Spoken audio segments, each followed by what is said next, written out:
Hi guys, here is the backless gown tutorial that I posted the other day. So you are going to fold your fabrics into two, the way you normally fold your fabrics when you want to cut a flare. Then the next thing is you are going to mark out your back. This particular client only is 7 inches.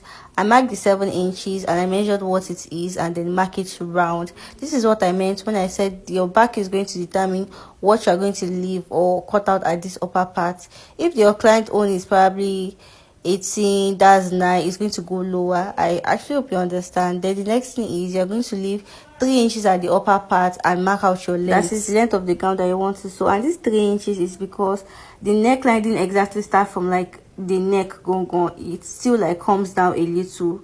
Then you're going to mark it around like this. After this, you're going to mark down your half length. That is where the backless is going to start from. You can measure it from your shoulder to your waistline, that is half length, or a little down your waistline if you wanted to show your back very well, and then give this side a nice little curve just like this.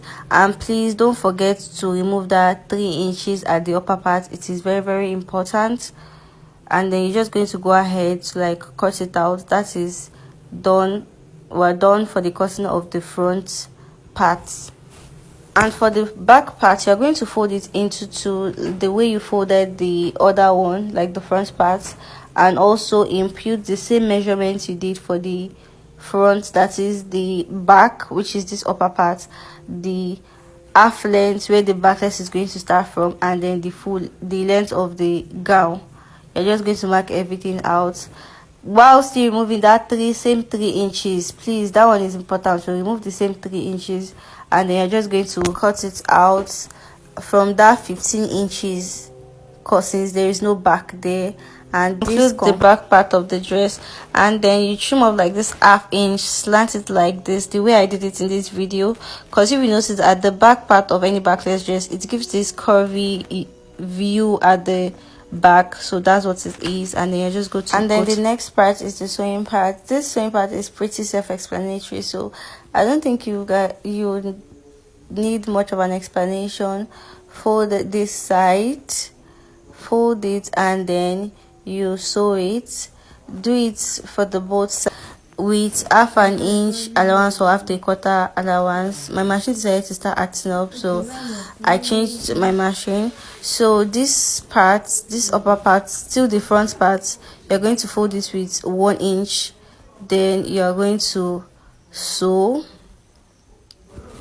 1 inch, because we don't want it to be too hard for your client to adjust when you finally pass the rope. How it's going to look like, you're just going to go over to your iron and give it a nice press, and then pass the rope through that space.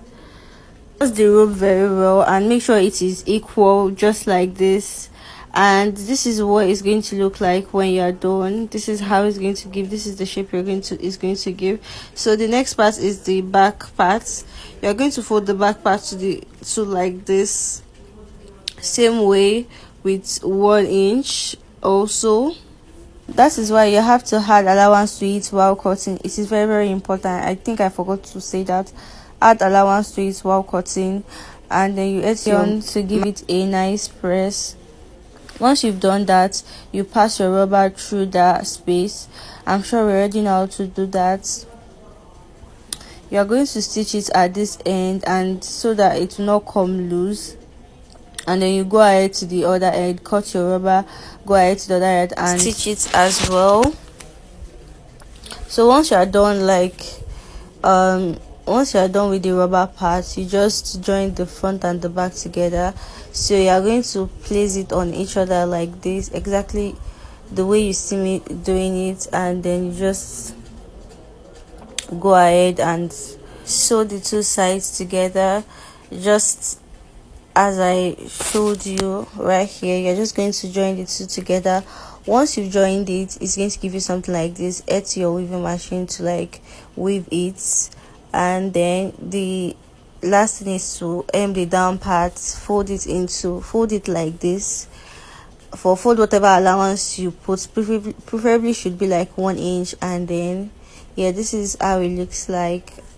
This is the video that I made for my client. This is so pretty, and yeah, thank you so much. That is the end of this tutorial. I hope you guys understand it well. Thank you so much. Bye.